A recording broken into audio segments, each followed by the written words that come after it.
Excellencies, honorable ministers, distinguished delegates, ladies and gentlemen, good morning and welcome to Nairobi. It's called the Green City in the Sun.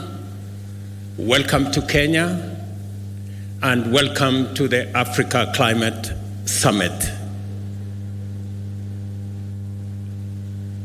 I have welcomed you to this great city on behalf of the people and government of Kenya to this meeting that is co-hosted by the Africa Union and the government of Kenya.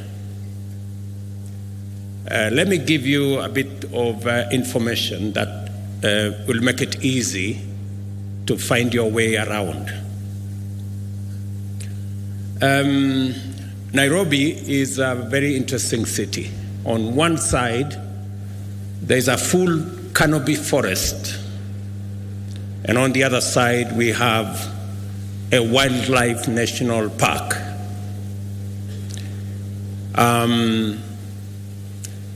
We keep the wildlife in the park because we have a fence. But sometimes, as nature would be, they break away from the fence. So while you are doing your morning walk, you might encounter a lion. Please be careful. It is not tamed, it is wild. Let me also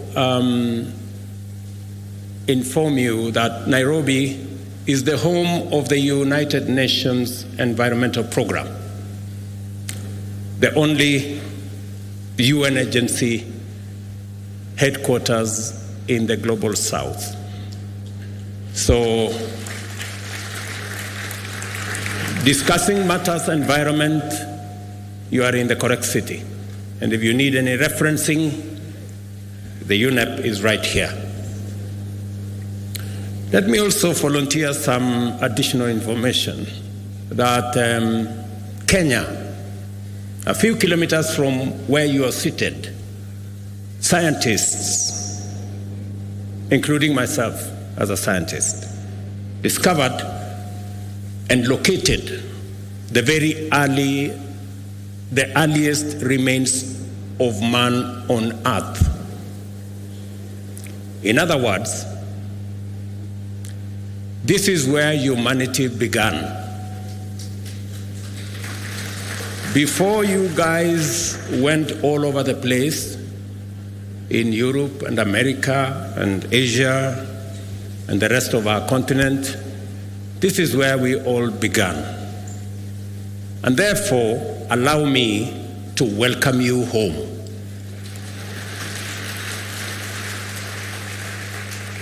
And in a few months, we are having a conversation as Kenyans. In a few months, we are seriously considering abolishing any visa requirement because it is unfair to ask anybody coming home for visa.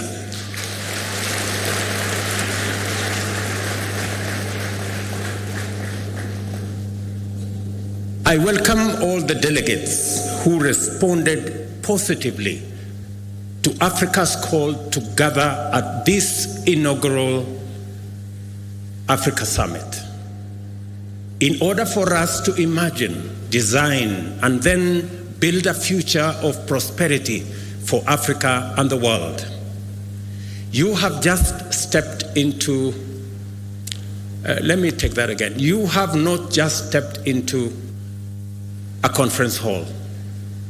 You have entered the future, a future ripe with potential, driven by global partnerships committed to African prosperity, inclusive growth, and a livable planet for all of us. Clearly, therefore, this is no ordinary summit. We are not here just to talk about Africa or climate change in the usual way, which often accentuates our divisions. You all remember the North versus South, developed versus developing, polluters versus victims, and the whole of that conversation. And even within our own government, sometimes we have conversations around economic development, so badly needed for us to achieve stable and dignified livelihoods, and is often cast as a trade-off with environmental stewardship as if they are mutually exclusive, when in actual fact they are positively reinforcing. Let me be clear, these conversations are necessary. Africa's carbon footprint remains small, but the human toll of climate change is disproportionately high. The urgency to address loss and damage and to configure appropriate financial mechanisms for resilience grows with each extreme weather event and each bout of climate-induced insecurity. A complex interplay of needs and responsibilities is a daily challenge, but it should not lead to a deadlock. We must be alert to the fact that they can sometimes blind us to the bigger picture. Delivering prosperity and well-being for Africa's growing population without pushing the world deeper into climate disaster is not just an abstract proposition or a mere wishful thinking. It is a real possibility proven by science and affirmed by emerging experience. An opportunity-oriented focus on climate action is the engine for propelling Africa into a realm of stability and prosperity, elevating us to middle-income status and beyond. This context is precisely what sets this climate summit apart from others. It aims to unite us across neighborhoods, across sectors, across institutions, local or international, across country borders, across continents, and across generations. It is because we all have a shared stake in the Earth's ability to sustain life that we must envision together a future that embraces the values of equality, human security, and shared prosperity. Africa possesses all the necessary conditions to realize this future. Our foremost asset is our young and growing young people and workforce, educated, skilled, and motivated to pursue industry, innovation, and enterprise. And we saw them here speak ably this morning. And I congratulate the young people who've been here for the last 3 days, and they have done a tremendous job in the Youth Summit. We have ample renewable energy potential as well, and the natural assets and resources to green our own consumption, but also to meaningfully contribute to decarbonization of the global economy. We must see in green growth not just a climate imperative, but also a fountain of multi-billion-dollar economic opportunities that Africa and the world is primed to capitalize. We are brought together by a clear understanding and deep concern about the inadequacy of our present means in terms of institutions and available finances to deal effectively with the magnitude of our collective threat and challenges. But we will not shy away from the difficult conversations and uncomfortable realities that must be addressed to achieve meaningful change. Policy, regulations, taxation, trade, and climate justice will all be scrutinized in national, regional, global contexts. Yet, the way we frame these discussions matters. I invite all of us to adopt opportunity lens as we navigate these complex dialogues. For a very long time, we have looked at this as a problem. It is time we flipped and looked at it from the other side. There are opportunities, immense opportunities as well.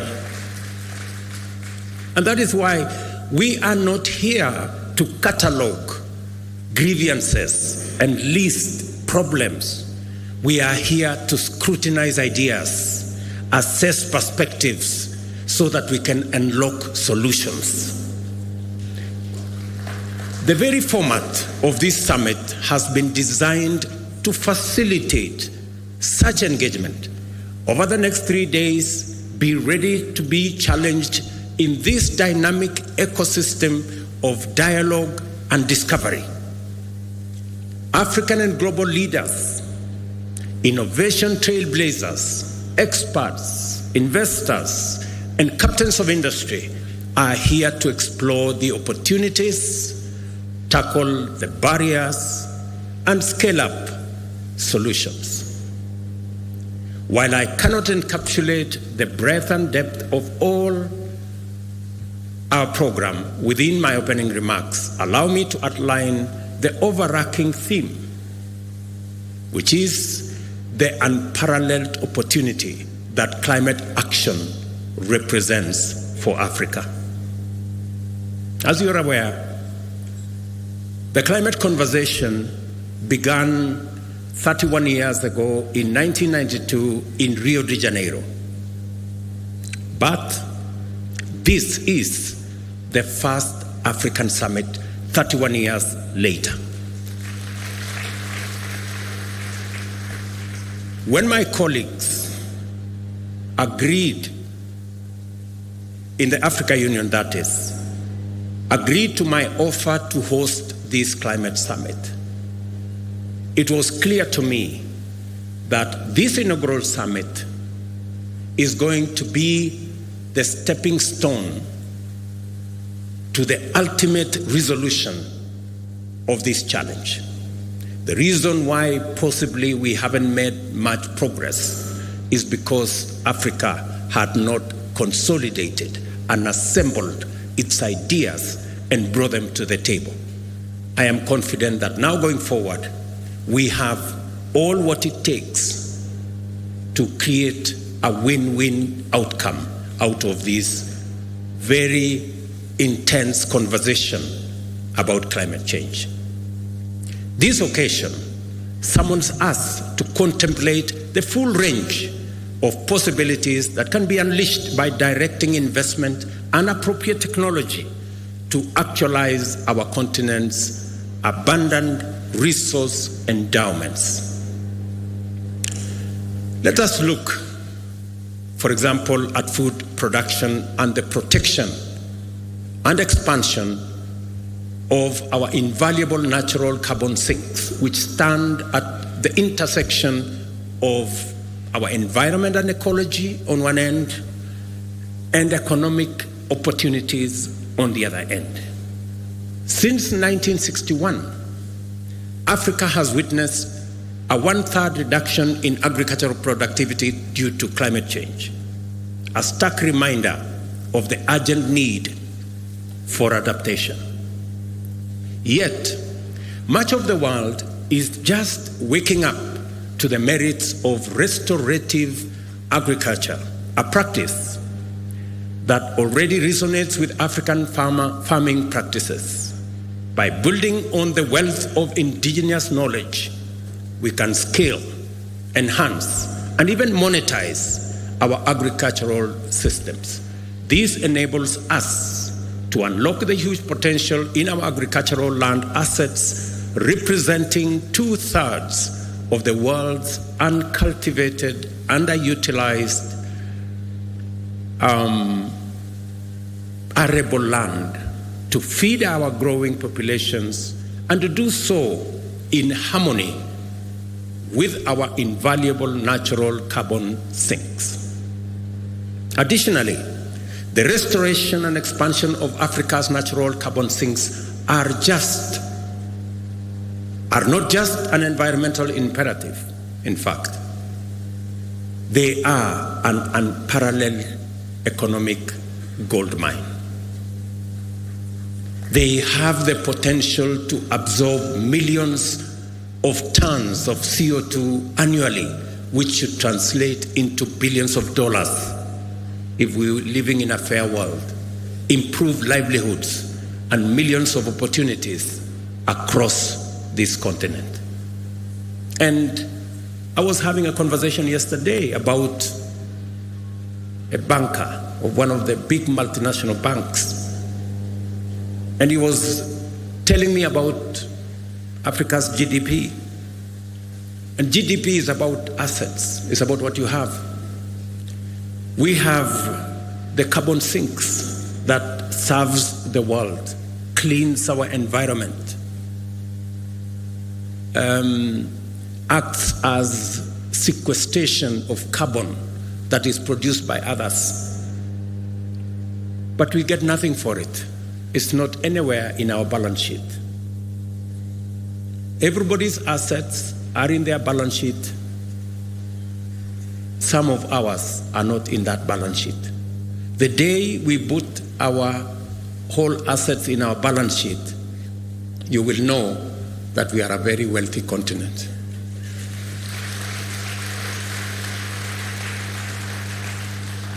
And let me say, we do all that, but it doesn't count for much. But we do it anyway, because we love this world, because it's our home. And that is why the conversation of North versus South must come to an end. Who did what? It's not a conversation that we have the luxury to engage in, because when the apocalypse happens, it will happen for all of us, for the entire humanity. Let me say this. We do this, and all of this comes while safeguarding our biodiversity. We are careful to make sure that that is in place. Our renewable energy resources are not just environmental necessity. They are the ultimate catalyst of radical socio-economic prosperity. They can fuel sustainable development, drive economic growth, create jobs, and also uplift millions from energy poverty, all while reducing our carbon footprint continentally and globally. The possibilities are not just promising, they are transformative. Africa can power all our energy needs with renewable resources. The continent has enough potential to be entirely self-sufficient with the mixture of wind, solar, geothermal, sustainable biomass, and hydropower. In Africa, we can be a green industrial hub that helps other regions achieve their net zero strategies by 2050. In other words, what I'm saying is unlocking the renewable resources that we have in our continent is not only good for Africa, it is good for the rest of the world. Because we not only are driving our own growth, but we are ready to share these resources with the rest of the world, and by doing so, we will assist the rest of the world in ensuring that we move towards the net zero target that we all set for ourselves. And for Africa, renewable resources, it is not just the volume, but also the non-seasonality of our renewable energy that stands out.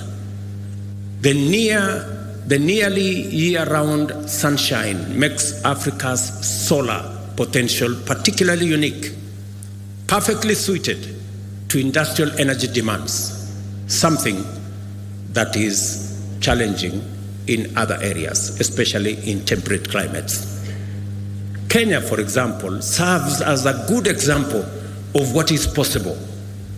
Our national grid currently operates at 3 gigawatts, with 93% of that power being renewable. Our ambition is audacious yet achievable: 100% renewable by 2030 and a 100 gigawatt grid entirely renewable by 2040. A serious challenge in bridging the investment gap in order to enable the continent meet its energy needs is the creation of demand on sufficient scale to provide incentives for appropriate private investment in energy infrastructure development. Industrial energy at scale is therefore necessary to anchor energy demand as a means of tackling the widespread energy poverty still prevalent across our continent.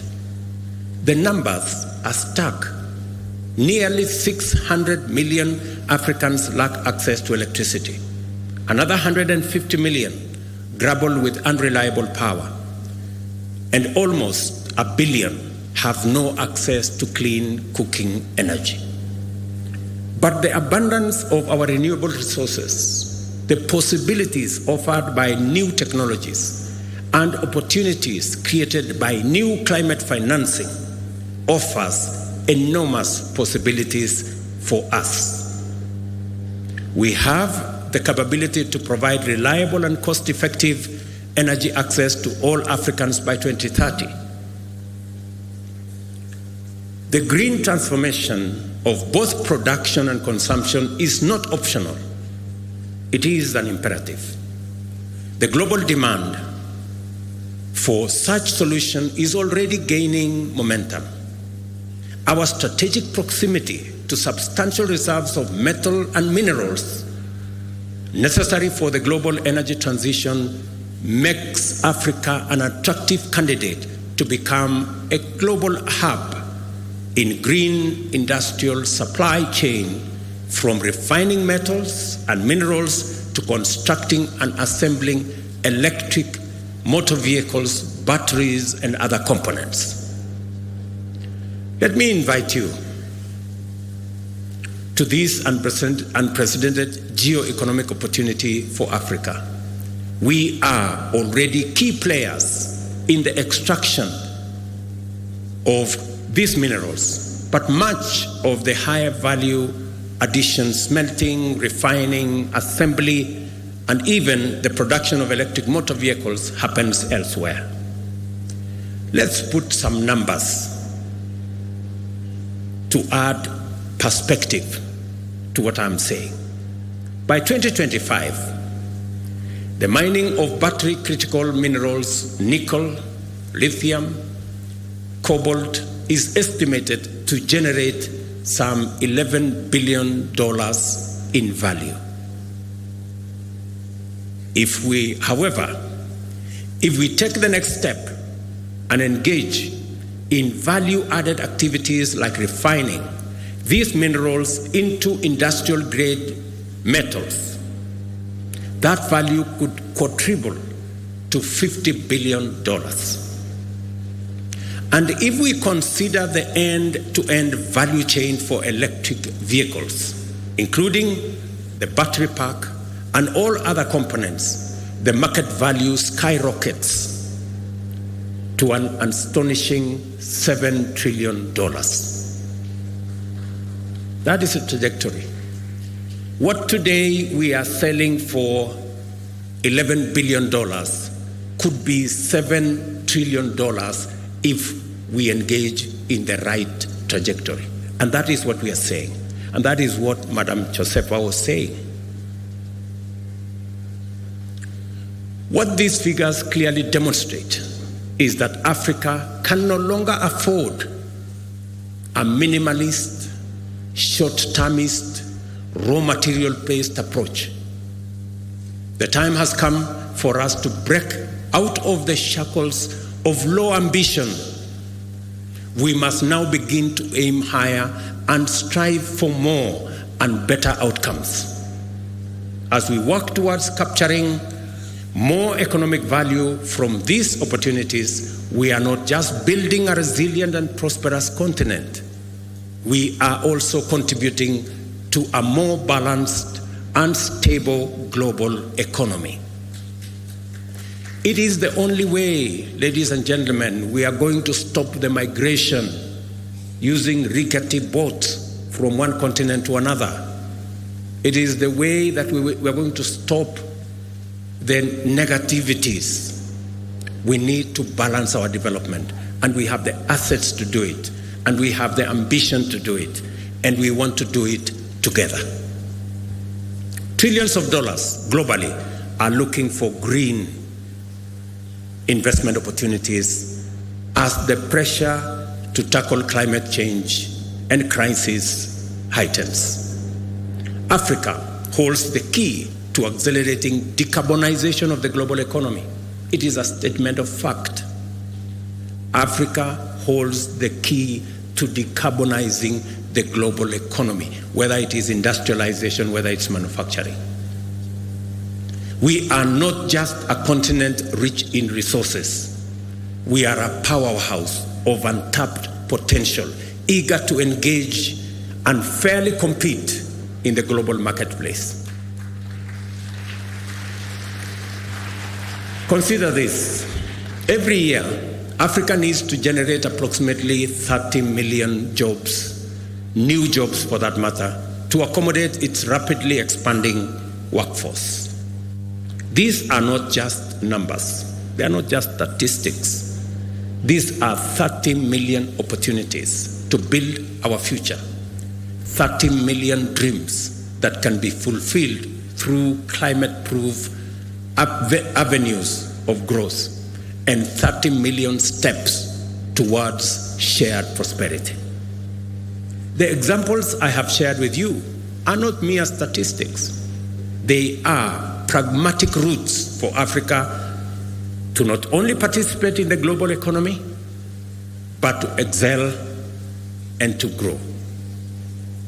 I accept that it is one thing to say what is possible,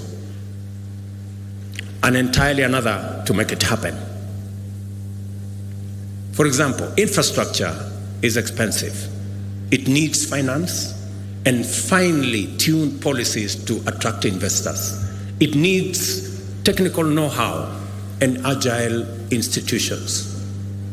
A major concern that we all know and we all appreciate is cost of capital in Africa, acting as a most prohibitive barrier to our progress. Private investors charge high premiums driven by both real but mostly perceived risks. It is not a secret that we are paying at least 5 times as much as advanced economies to borrow from the financial market. It's a fact, documented. Like many of us, a few years ago, I would have believed the challenges were too great and the barriers too high. Today, I see them differently, as mere tests of our collective will and ingenuity. We should develop effective policies and regulations that catalyze investment and entrepreneurship and unleash the creativity of local business. We must transform Africa's resource wealth from mere potential into real opportunities by directing large-scale investments that will actualize the possibilities that exist and await our citizens in present and in future generations. Let's make no mistake, however, we have no choice but to approach this colossal task with clear minds and open eyes. A lot needs to happen before Africa can live up to its full potential of providing climate solutions for its citizens and to the entire world.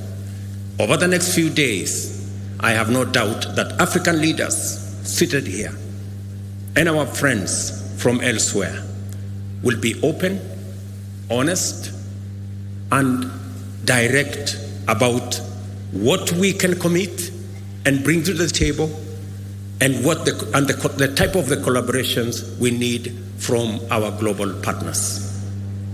My call to everyone present in this historic summit is for us to work together and converge our efforts on African priorities.